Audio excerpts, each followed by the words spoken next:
Sa sobrang dami ng basurang nagkalat sa Shibuya ngayon, ang mahuling magtatapon ng basura sa Shibuya at Shinjuku ay pagmumultahin ng 2,000 yen simula ngayong buwan ng June 2026. Simula nang ipatupad ang pagmumulta sa pagtatapon ng basura, marami nang nahuli ng mga street patrol. Last month lang ng ika-30, ganito karami ang basura sa Shibuya. Sobrang nagkalat ang mga bote, aluminum can, sigarilyo at mga pinagkainan sa lugar na to. Yung mga taong uupo, kakain o iinom at iiwan ng kung saan ng mga basura.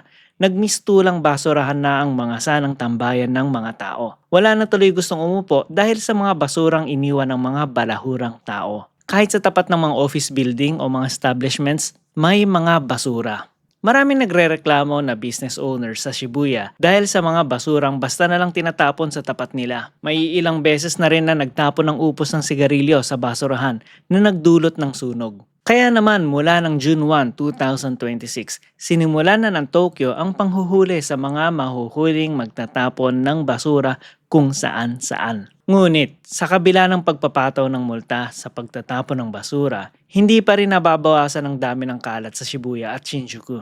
Kadalasan sa mga nahuhuli ay mga nagtatapon ng upos ng sigarilyo, aluminum can at mga natirang pinagkainan. Pag nahuli nila on the spot ang salarin, tinatanong nila kung bakit nila tinapon ng basura at kung alam ba nila na mali ang pagtatapon ng basura kung saan-saan. Ang babait kung sa atin yan malamang yung binatukan na yan.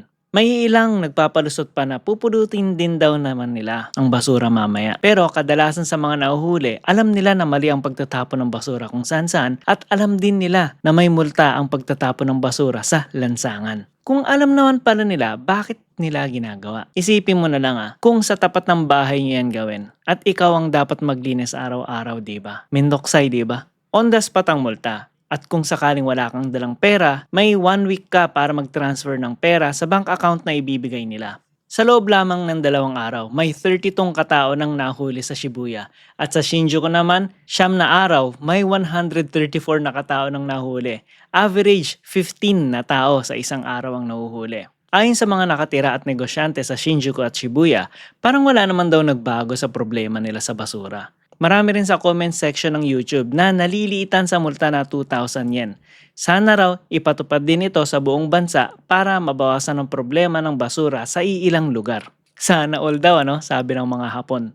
Kayo, okay din kaya ito ipatupad sa Pilipinas? O baka naman marami ang walang pambayad at magiging sakit pa sa ulo ang pagpapatupad nito? Malay mo, ito na pala yung sagot sa kahirapan natin, di ba? Sa dami ng nagtatapon ng basura kung saan-saan. Ilang maleta kaya ang kayang punuin ito sa isang araw lang